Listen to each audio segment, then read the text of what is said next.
I'm Jackie O'Sullivan. I'm the Executive for Corporate Affairs and Sustainability at Mtn South Africa, and the Mtn Foundation is one of my responsibilities, and our art collection sits within the foundation, and it's one of my favorite parts of my job. So one of the most important things for us is about looking at innovative ways that we can get our collection into the hearts and minds and in front of the eyes of as many South Africans as possible.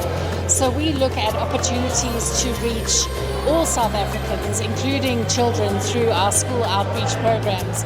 And tonight this was an opportunity for us to reach MTNers from across the continent who have joined us for the group leadership gathering, which is an absolute joy for us to be able to do, because we haven't been able to do an in-person GLG for the last 2.5 years. So we're really excited to be here and to be able to be welcomed into this beautiful space. So MTN is very much a brand for the people. It's bright and it's bold, and we wanted our South Africans and our visitors to South Africa to experience that through the broader experience of Melrose Arch.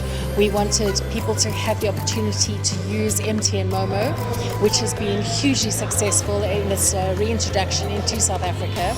And the best way we could think of was to make that retail experience available. So by offering a really immersive retail experience as well as a really fun experience, we would get our colleagues from across the continent to really engage in the MTN South Africa brand in the best way possible. Mtn Momo is our mobile money solution, which is in existence across the continent with MTN and has been in South Africa now for the past 3 years. So MTN Momo is a way for you to transact directly off your phone. It's a way for you to make cashless transactions. It's a way for you to be able to buy airtime, for you to pay for your electricity, for you to do any number of transactions in a cashless way.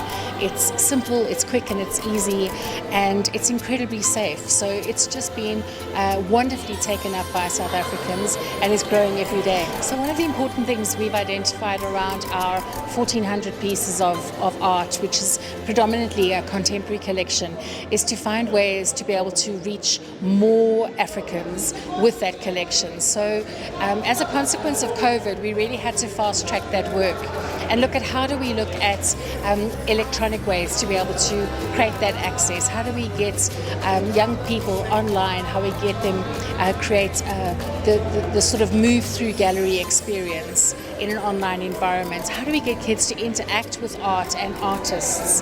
How do we take this into a social media space? And we've run some really interesting campaigns where we've brought in young people who have an interest in art, set them up with local artists, and what we're looking to do is to bridge that gap.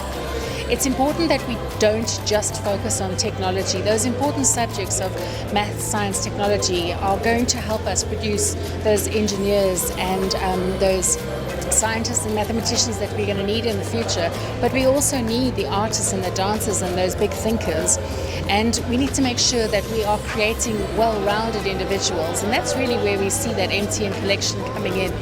None of this has to be mutually exclusive, and that's really where we see we can play a role. It can really feed into the broader, bright beautifulness of MTN that can be extremely inclusive and can help to grow a truly sustainable brand that can add more value to people's lives in many different ways.